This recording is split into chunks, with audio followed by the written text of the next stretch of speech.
Of course Geetha ಯಾವಾಗಲೂ ಜೀವನದಲ್ಲಿ ಶಿವಣ್ಣ ಆದರೆ ಗೀತಾ ಆದರೆ ಶಿವಣ್ಣ ಇಲ್ಲವೇ ಇಲ್ಲ. ಯಾಕಂದ್ರೆ புற்றுநோயிலிருந்து மீண்டு வந்திருக்காரு கன்னட சூப்பர் ஸ்டார் சிவராஜ்குமார் அவர்கள். இது தொடர்பான வீடியோ ஒண்ணு வெளியாகி இருக்கு. ಕಿಡ್ನಿ ಟ್ರಾನ್ಸ್ಪ್ಲಾಂಟ್ ಅದೆಲ್ಲ ಏನಿಲ್ಲ, ಸಿಂಪಲ್ ಯೂರಿನರಿ ಬ್ಲಾಡರ್ನ ತೆಗೆದಿದ್ದಾರೆ. ಇದು ಹೊಸ ಬ್ಲಾಡರ್ ನನಗಿದೆ ಅಷ್ಟೇ. ಎಲ್ಲರೂ ಕನ್ಫ್ಯೂಸ್ ಮಾಡ್ಕೋಬೇಡಿ, ಇದೇ ನಡೆದಿರೋದು. தனக்கு உறுதுணையா நின்றவங்களுக்கு நன்றியை தெரிவிச்சிருக்காரு. I'll be back and I'll always be Shivanna ಅವಾಗ ಹಿಂಗಿದ್ನ ಇವಾಗಲೂ ಅದಕ್ಕಿಂತ ಡಬಲ್ ಪವರ್ ಇದೆ.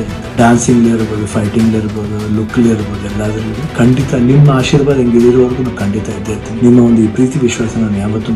கன்னட திரையுலகினுடைய சூப்பர் ஸ்டார் அப்படின்னு அழைக்கப்படக்கூடிய சிவராஜ்குமார் அவர்கள் சிறுநீர்ப்பை புற்றுநோயால பாதிக்கப்பட்டதா ஒரு செய்தி கொஞ்ச நாளைக்கு முன்னாடி வெளியாகி இருந்தது. இது இவருடைய ரசிகர்களை சோகத்துல ஆழ்த்திருந்தது. இந்த சூழல்ல சிகிச்சை எடுத்துக்கிறதுக்காக சிவராஜ்குமார் அவர்கள் மற்றும் அவருடைய மனைவி கீதா சிவராஜ்குமார் அவர்கள் அமெரிக்காவுக்கு பயணம் மேற்கொண்டிருந்தாங்க. மியாமி கேன்சர் இன்ஸ்டிடியூட்ல இவருக்கு இதுக்கான சிகிச்சை அளிக்கப்பட்டிருந்திருக்கு. இந்த சூழல்ல தான் சிகிச்சை வெற்றிகரமா முடிஞ்சதாகவும் அவரு புற்றுநோயிலிருந்து மீண்டு வந்துட்டதாகவும் இப்போ ஒரு செய்தி வெளியாகி இருக்கு. இதை உறுதிப்படுத்தும் விதமாக சிவராஜ்குமார் அவர்களே தன்னுடைய ரசிகர்களுக்கு நன்றியை தெரிவிச்சிருக்காரு.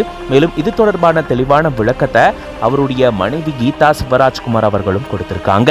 இந்த செய்தி சிவராஜ்குமார் அவர்களுடைய ரசிகர்களை சந்தோஷத்துல அழுத்திருக்கு.